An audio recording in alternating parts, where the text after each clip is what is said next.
Te escuchamos bien. Como decía, hoy la actualidad pasa desgraciadamente por España, los principales medios internacionales reportando, informando sobre este asesinato que ha ocurrido en Pozuelo de Alarcón con un opositor de Zelensky acusado de alta traición en Ucrania y, bueno, pues sobre todo con la duda de cuál ha podido ser el motivo detrás de este tiroteo que ha conmocionado ya no solo a Pozuelo de Alarcón, sino a toda España. Quiero saber un poco cuál es tu opinión, tu valoración de lo que ha acontecido en el día de hoy, desgraciadamente, en España.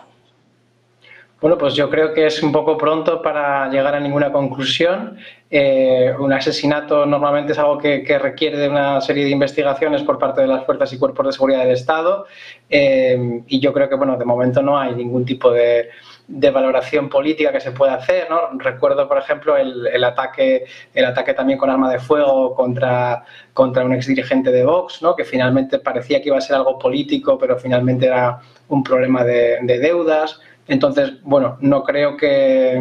Ya creo que es pronto para llegar a algún tipo de conclusión sobre este tema. Bueno, o sea, acaba de pasar esta mañana.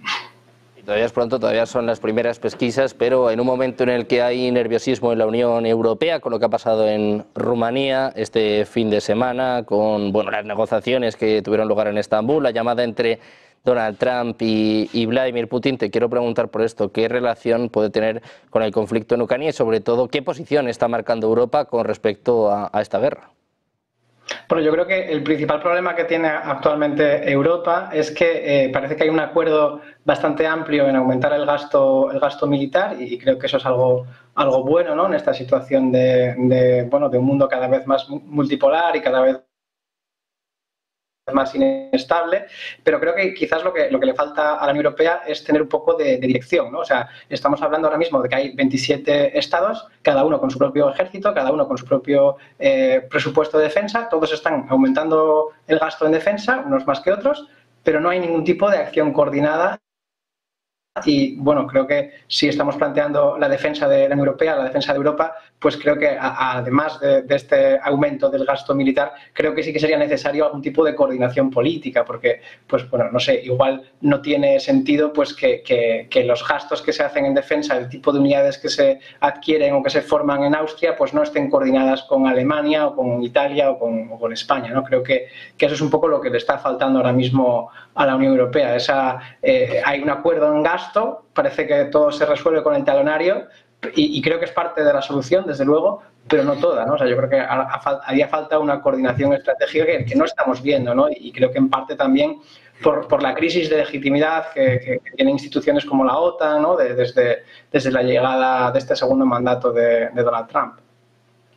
Bueno, pues precisamente hablando de Donald Trump, con la mirada puesta en estos aranceles, en esta guerra comercial desatada por el presidente de Estados Unidos, también esta tregua de 90 días, precisamente estábamos hablando de Europa y vamos a hacernos eco de una información por parte de la agencia Bloomberg. Está reportando que Europa está preparando un nuevo documento que incluye propuestas que tienen en cuenta los intereses de Estados Unidos, incluidos los derechos laborales internacionales, estándares ambientales, seguridad económica y reducción gradual de los aranceles a cero en ambos lados para los productos agrícolas no sensibles, así como para los bienes industriales. La administración Trump se encuentra en medio de un escepticismo respecto de que se pueda alcanzar un documento transatlántico. Este nuevo documento incluye propuestas que tienen en cuenta los derechos laborales internacionales. Se pretende enviar a los funcionarios en Washington a principios de esta semana. También habla de inversiones mutuas y adquisiciones estratégicas en energía, inteligencia artificial y conectividad digital. La Unión Europea busca cooperar con Estados Unidos y un acuerdo equilibrado y mutuamente beneficioso. Las partes todavía se están evaluando mutuamente y la Comisión posiblemente va a necesitar un mandato de los Estados miembros antes de iniciar negociaciones formales. Precisamente sobre esto hablaba el canciller alemán Friedrich Merz. Decía hace apenas unos minutos que hay indicios de que Estados Unidos podría estar interesado en un acuerdo con la Unión Europea. Pues ahonda en este tema la agencia Bloomberg. Dice que la Unión Europea prepara una propuesta comercial para que Estados Unidos impulse las negociaciones.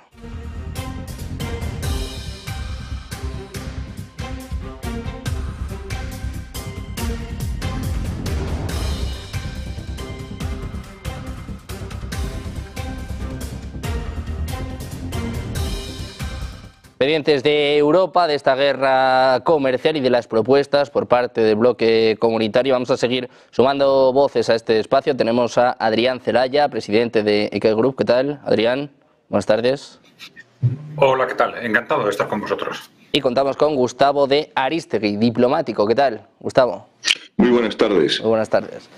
Bueno, pues hablando de diplomacia, hablando de la Unión Europea, había preguntado ya a Nicolás por lo que desgraciadamente ha sucedido hoy en España, en Pozuelo de Alarcón. Hoy la mirada está puesta en Pornhub, en sus vínculos con Zelensky, también en este caso sobre todo con Yanukovych, acusado de alta traición en Ucrania y hoy, bueno, pues recibiendo 5 disparos en Pozuelo de Alarcón. Gustavo, quiero saber cuál es tu reacción, cuál es tu valoración de lo que ha pasado en España y también si puede sentar un precedente, si puede haber más ataques de este tipo, teniendo en cuenta, por cierto, que ayer Estados Unidos elevaba el nivel de alerta a nivel 2.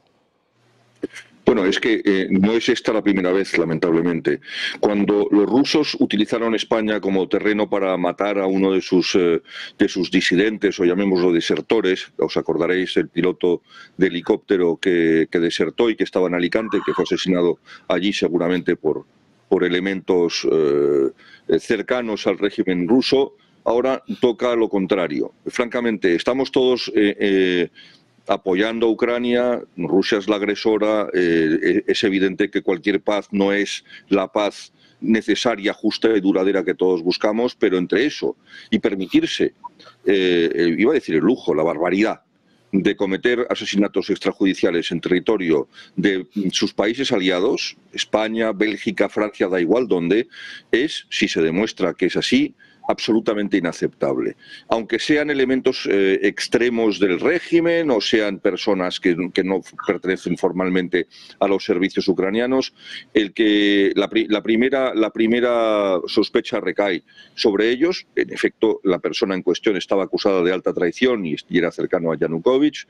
Ya sabemos que los rusos consideraban que las manifestaciones del Maidán, y algunos españoles también, increíblemente, consideraban que aquello era un golpe de Estado antirruso. No sé muy bien por qué un país soberano puede mezclarse en los asuntos internos de otro, pero bueno, esa es una de las excusas de la actual guerra.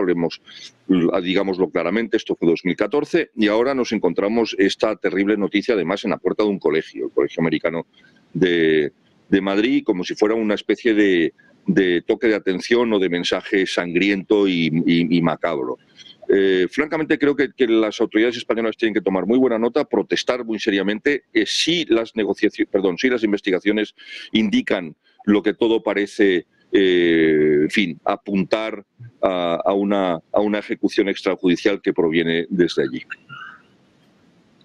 Bueno, pues pendientes de las investigaciones, la gran mayoría de medios en España, los medios occidentales, hablaban de un ajuste de cuentas. Les contábamos nosotros esta mañana que fuentes cercanas al caso nos apuntaban a Negocios Televisión que los servicios secretos de Ucrania estaban detrás de este asesinato. Se habla de que tenía información sensible sobre el círculo, el entorno más cercano a Volodymyr Zelensky. Adrián, te quiero preguntar por esto, lo comentaba antes, ¿no? Estados Unidos elevaba ayer la alerta en España al nivel 2 y hoy nos encontramos con esto. ¿Es preocupante? ¿Puede ser algo que ocurre en más ocasiones? ¿Cómo se le para los pies a Ucrania, aunque no haya estado detrás de este suceso?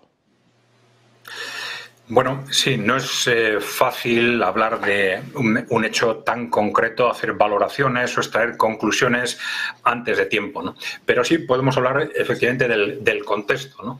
El contexto es, en este sentido, pues ciertamente peligroso. Estamos ante un gobierno, un régimen que está en una situación cada vez más difícil, ¿no? Rusia tiene ganada la guerra desde un punto de vista estratégico, ha ganado la guerra de desgaste. Entonces, el régimen y el ejército ucranianos están cada vez más cerca del colapso. Esto es una situación extraordinariamente peligrosa. Además, en un país que hizo una apuesta muy fuerte por apoyarse en elementos radicales de carácter neonazi, que no tenían una gran fuerza electoral, pero sí han sido y siguen siendo un importante poder fáctico. Entonces tenemos estos grupos radicales de carácter neonazi, tenemos fuerzas de inteligencia con enormemente de países que están también en una situación de enorme alarma ante una victoria rusa en Ucrania que consideran inaceptable. Tendremos a los círculos cercanos al gobierno de Zelensky, Zelensky es una persona que nunca ha estado política o ideológicamente motivada, que es más bien, tiene una personalidad más bien oportunista. Fue una apuesta de ciertos oligarcas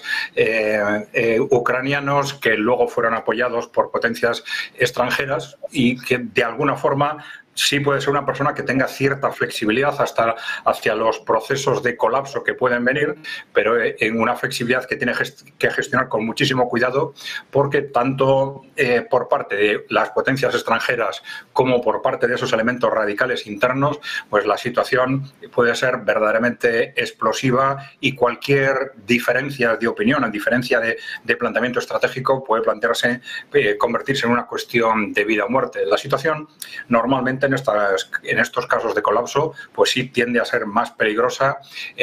Vamos a ver esto cómo se desenvuelve, independientemente de que sucesos como este se puedan producir, y ya digo que es demasiado pronto para hacer una valoración objetiva de algo que no conozco, pero sucesos como este se pueden producir, se han producido repetidamente dentro de la propia Ucrania, se pueden ir produciendo en los próximos meses a medida que queda cada vez más claro ese colapso, esa necesidad de un proceso de rendición o capitulación, que es probablemente el fin inevitable de una guerra que ya está perdida, pero entre los que adoptan una posición más realista de reconocimiento de la situación y otros que se niegan a aceptar esa posición más realista que de alguna forma coincide o se acerca a la posición, digamos, norteamericana en este momento, frente a una posición más de defensa numantina de lo que sea antes de aceptar esa victoria rusa, que es una posición aceptada por estos,